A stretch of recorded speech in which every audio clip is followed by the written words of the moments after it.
Voilà, bienvenue à votre émission En Aparté. En Aparté reçoit aujourd'hui le Dr Cheikh Tidiane Dièye, qui est membre de la plateforme Avenir Sénégal Bunubag. Docteur, bonsoir. Bonsoir. Voilà, donc nous démarrons par l'actualité. Hein. Vous avez rendu public un communiqué dans lequel vous dénoncez la politisation de la société Dakar Dem Dikk, dont les bus ont été peints aux couleurs de l'APR. Donc, pouvez vous expliquer?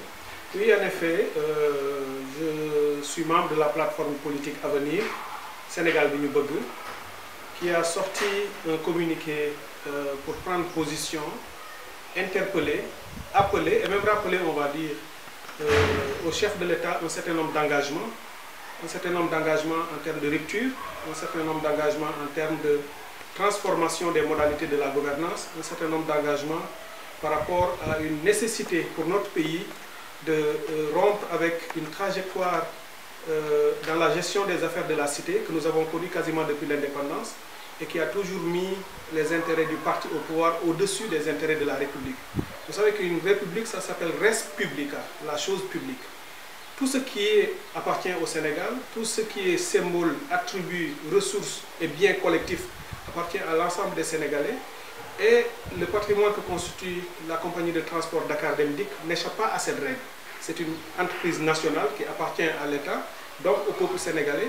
Nous avons estimé que le choix du président de laisser faire, de laisser ceux qui ont pris cette décision, notamment probablement la direction de cette entreprise, ou je ne sais pas où cette décision a été prise, mais encore, toujours est-il que le président a accepté que les bus soient peints aux couleurs de l'Alliance pour la République, parti au pouvoir, APR. Donc vous pensez que le président est au courant de ce qui se fait? Parce qu'il a réceptionné les bus, nous l'avons vu tous à la télé rentrer dans les bus, il ne s'est pas, en tout cas pas publiquement offusqué de la couleur des bus, peut-être que pour eux c'est un détail, mais ça ne peut être un détail, parce que nous sommes en République, et en République nous devons traiter l'ensemble des acteurs de l'espace politique sur le même pied d'égalité. Le parti au pouvoir, le Parti socialiste a eu des pratiques similaires en peignant les bus aux couleurs du Parti socialiste. Le Parti démocratique sénégalais a fait la même chose. Aujourd'hui, avec le président Macky Sall, nous nous attendions à une rupture fondamentale dans cette forme de gouvernance clientéliste, partisane, pour être plus équilibré en tant que chef d'État. Parce que l'une des obligations qui sont liées à sa charge, c'est justement de se porter en régulateur, se mettre au-dessus de la masse et de traiter son parti sur le même pied d'égalité que les autres partis politiques du pays et les autres formes d'organisation. Offrir à l'Alliance pour la République un espace publicitaire gratuit, parce que c'est de cela qu'il s'agit.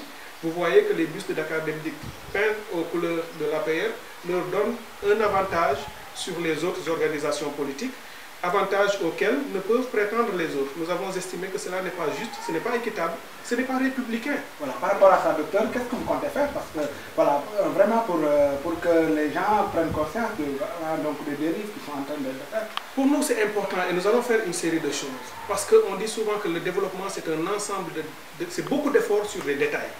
Et en République, il n'y a pas de détails, il y a des symboles. Ce que nous voulons faire, c'est montrer aux Sénégalais qu'on ne peut pas banaliser l'exceptionnel.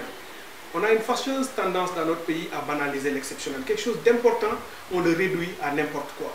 Et quelque chose de banal, relativement banal, on en fait quelque chose d'extraordinaire. Je vous donne l'exemple récent du 4 avril au Sénégal. C'est la fête de notre indépendance. Il n'y a pas fête plus importante que la fête de l'indépendance pour notre pays.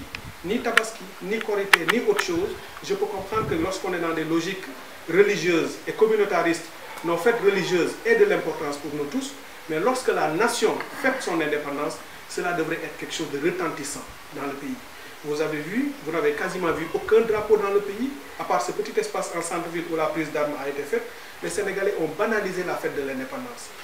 Lorsqu'on arrive à cela, on ne peut plus construire une certaine idée de la nation, de l'intérêt général et du bien collectif. Qu'est-ce qui explique un peu ce sentiment voilà, en fait, qu'est-ce qui explique le fait que les Sénégalais ne ressentent plus en fait, cette dose patriotique? C'est le problème de l'exemplarité. Vous savez que lorsque vous allez dans un pays, les leaders sont une sorte de miroir, une sorte d'image qui reflète, qui rend aux citoyens, au peuple, ce qu'ils sont en réalité. Et lorsque les leaders eux-mêmes ne respectent pas ces attributs et ces symboles, lorsqu'ils ne les vivent pas, ils ne donnent pas aux autres, notamment aux jeunes, l'envie de les suivre dans ce qui est essentiel. Et lorsque rien ne vous tire vers le meilleur, tout vous confine dans la médiocrité de votre quotidien. Pour revenir à l'histoire des bus, ce que nous comptons faire simplement, pour répondre plus précisément à votre question, c'est de lancer un appel aux citoyens pour qu'ils se réapproprient le patrimoine public, pour qu'ils comprennent qu'un parti au pouvoir ne peut pas s'approprier de manière privative les ressources publiques, notamment les bus de Dakar Dem Dikk. Nous allons faire en sorte que les Sénégalais le comprennent, qu'ils interpellent le chef de l'État, qu'ils se mobilisent et qu'ils s'organisent. Et nous avons vu ces dernières années que lorsque le peuple sénégalais s'organise, il est capable de réaliser de grandes choses. Nous l'avons vu le 23 juin, nous l'avons vu entre le 23 juin et mars 2012, tout ce que notre peuple est capable de faire lorsqu'il défend ses intérêts fondamentaux, hors des cadres partisans. Les bus de Dakar Dem Dikk, nous souhaitons qu'il y ait un concours qui réunirait les artistes sénégalais, concours au terme duquel on choisirait la meilleure maquette, la meilleure offre artistique en matière de peinture, pour que les bus de Dakar Dem Dikk aient la même couleur, blanche, bleue, peu importe la couleur qu'ils auraient, mais des couleurs qui rendraient visibles les symboles, les couleurs de la nation, vert, jaune, rouge. Et que dorénavant, que ces bus gardent cette couleur définitivement, quels que soient les changements à la tête de l'État et des partis, qu'on ait toujours les mêmes couleurs, comme on l'a pour les taxis, comme on l'a pour les Tata qui sont blancs et autres, comme on l'a pour les Ndiaga Ndiaye et puis les cars rapides. Nous voulons aussi que les transports Dakar Dem Dikk qui répondent à cette obligation. Parce que le développement, c'est comme la démocratie, ce sont des bons qualitatifs qu'il faut faire, améliorer, aller toujours vers le meilleur. Voilà, docteur, vous avez parlé tantôt de rupture. Hein. On a remarqué ces derniers jours que le débat est centré autour de la transition politique. Voilà, comment vous expliquez un peu cela? Est-ce que c'est un phénomène qui a été décrié par le passé, par l'actuel régime, et qu'aujourd'hui que les gens veulent mettre à ceux qui ont servi l'ancien régime? Voilà, comment vous l'expliquez? Oui, il est difficile d'expliquer la transhumance. Vous comprendrez bien que dans notre espace politique, nous avons vu ces derniers jours les acteurs politiques des partis qui reçoivent en général les transhumants se donner beaucoup de mal pour essayer de justifier ce phénomène qui n'est pas justifiable. Quel que soit le bout par lequel on le prend, on ne peut pas le comprendre. Ce n'est pas politiquement utile, ce n'est pas moralement acceptable. Éthiquement, il faut le condamner pour des raisons très très simples. Beaucoup disent, en politique, il n'y a que la réalité du terrain. La morale n'a rien à voir avec la politique. Ce n'est pas juste. La politique doit avoir comme sève les valeurs morales et l'éthique. Parce qu'un pays qui ne fonctionne pas sur la base de l'éthique et de la morale n'a pas d'avenir. C'est cela la vérité. On ne peut pas rentrer en politique sans projet de société et sans idéal. Ceux qui vont en politique portent une cause, ont des convictions, rentrent dans un cadre avec d'autres, portent un projet de société qu'ils proposent aux Sénégalais. Lorsque les Sénégalais acceptent ce projet de société et leur donnent le pouvoir, les Sénégalais estiment qu'eux, pendant un temps donné, ils doivent conduire des changements pour l'amélioration des conditions économiques et sociales du peuple sénégalais. Pendant ce temps, d'autres essayent de construire un projet alternatif et restent dans l'opposition. Il faut que les choses soient relativement claires. Lorsqu'à un moment donné, ceux qui sont au pouvoir ne remplissent plus les conditions ou l'attente des Sénégalais, les Sénégalais changent et remettent une autre équipe. Ceux qui étaient au pouvoir retournent à l'opposition. Vous ne pouvez pas prétendre que vous êtes le seul, parce que c'est de cela qu'il s'agit. Les transhumants estiment qu'ils ont une compétence telle qu'ils doivent se retrouver dans l'ensemble des systèmes pour servir. Ce n'est pas acceptable, parce que ça ne permet pas le renouvellement de la classe politique. Il y a des centaines de jeunes, des milliers, tout aussi compétents, sinon plus, qui voudraient s'engager dans les partis politiques lorsque, par exemple, les partis arriveraient à avoir le minimum d'éthique pour que ceux qui veulent y être actifs le soient. Mais tant qu'il y a cette reproduction de ce système, les mêmes acteurs qui reviennent tout le temps, ça crée une sorte de boulot d'étranglement au fond et que les jeunes ne peuvent pas arriver au pouvoir. Et cela est tout à fait répréhensible. Je crois qu'il faut clarifier les choses. Et ceux qui transhument aujourd'hui ne peuvent rien apporter au parti au pouvoir qu'un autre Sénégalais dans la même contrée, dans la même localité ne pourrait pas apporter aussi non plus. Donc c'est cela qu'il faut poser comme débat, voir la transhumance sous l'angle de l'intérêt général et de se demander qu'est-ce que ça peut apporter à l'ensemble du pays, pas seulement aux partis au pouvoir. Parce que tant qu'on restera dans les logiques politiques politiciennes et partisanes, on ne pourra pas justement créer les conditions de la transformation sociale. Voilà, docteur, le sujet, c'est par rapport à la réduction du mandat du président qui a fait surface. Hein. On a vu récemment, en fait, ces derniers jours, la sortie de certains responsables. Hein, ce débat rentre dans l'ordre des banalités dont j'ai parlé tout à l'heure. Pour moi, ce débat ne devrait pas se poser au terme auquel on l'a posé dans le pays. Je n'ai pas encore entendu le président de la République revenir sur son engagement. À titre personnel, je ne l'ai pas entendu. Je n'ai pas entendu un certain nombre d'acteurs importants dans l'entourage présidentiel tenir le discours que nous entendons ces derniers jours, tenu par un certain nombre de laquais d'acteurs qui gravitent autour de l'espace présidentiel. Et de mon point de vue, tant que le président de la République lui-même, qui s'était engagé publiquement devant les Sénégalais entre les deux tours, qui a pris l'engagement qu'il a réitéré à maintes occasions, de mon point de vue, tant que lui-même il ne le remet pas en question, je considère que sa parole doit rester d'or. Parce qu'à mon avis, la parole d'un chef d'État doit être une parole respectée, doit être une parole forte, et cette parole ne peut souffrir de contestation. Selon vous, quel est le format le mieux, hein, le référendum ou Assemblée nationale? Il me semble qu'il faut qu'on aille à un référendum. Parce que, vous savez, la Constitution, s'il n'y a pas d'appropriation par le peuple, ce n'est qu'un bout de papier. La Constitution, si vous imprimez le document à partir de votre ordinateur, vous n'avez que quelques pages. Ce qui fait de la Constitution le ciment d'une nation, c'est que cela cristallise l'ensemble des aspirations, le commun vouloir de vie commune dont parlait Senghor, et cette volonté commune de ce peuple de se créer ensemble, en communauté, un avenir. C'est cela, cet esprit. Pour que la Constitution ait cet esprit ou le garde, il faut que la Constitution retourne au peuple. Vous savez qu'on a connu un certain nombre de péripéties entre 2001 et maintenant. Pour qu'il y ait une sorte d'appropriation, de réappropriation de cet instrument par le peuple, il faut qu'on le lui rende, sa Constitution, et qu'il ne faut pas croire que la prochaine Constitution, en tout cas le référendum, il n'y a que la question du mandat qu'on doit y porter. Il y a un ensemble d'autres choses, de réformes institutionnelles importantes. Si vous voyez le rapport de la Commission nationale de réforme des institutions, qui est un rapport remarquable. Le travail qui a été fait dans les assises nationales est un travail remarquable. Moi, j'ai été vice-président de la Commission sur les valeurs, l'éthique et les questions sociétales des assises nationales. Le travail était remarquable. Il a été poursuivi par la commission de réforme qui a mis sur la table un avant-projet de constitution.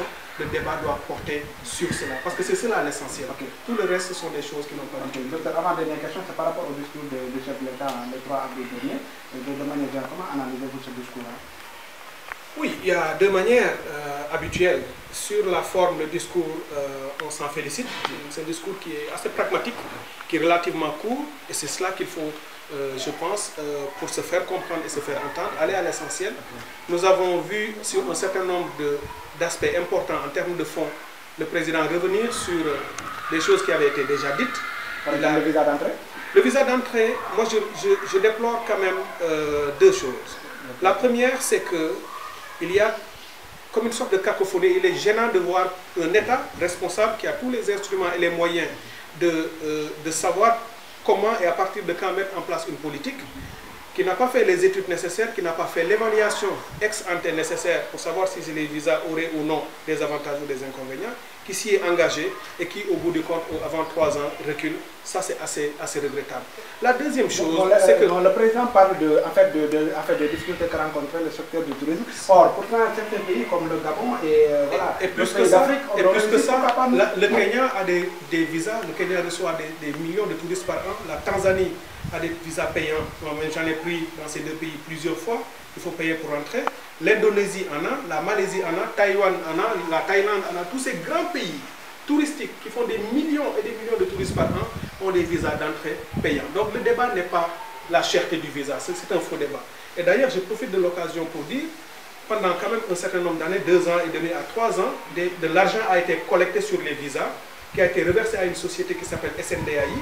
J'aimerais que cela soit audité et qu'on édifie les Sénégalais sur cet argent qui a été prélevé, où c'est passé. Est-ce que cet argent est allé dans le budget national ou il est allé ailleurs? Parce qu'on sait que la SNDAI est une société qui a ses racines à la présidence de la République, c'est connu. Maintenant, il faut qu'on sache l'argent qui a été payé de manière électronique, est-ce que c'est rentré dans le budget national? Sous quelle rubrique ça apparaît? Ça a servi à quoi? Je crois qu'on ne peut pas juste, au bout de 3 ans, éliminer les visas sans auditer tout ce qui a été récupéré depuis un certain nombre d'années. Voilà, peut-être une dernière question, docteur. Donc, votre plateforme,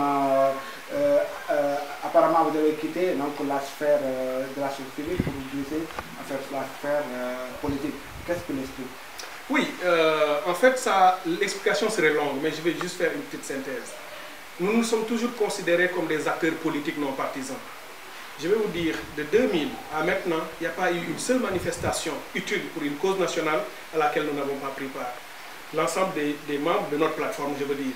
Il n'y a pas eu une seule initiative importante dans l'espace politique du M23, 23 juin, Assises nationales et bien avant, auxquelles nous n'avons pas pris part et nous n'avons pas joué les premiers rôles à la limite. Donc ce sont des espaces politiques, c'était des projets politiques et des actes politiques que nous avons toujours posés.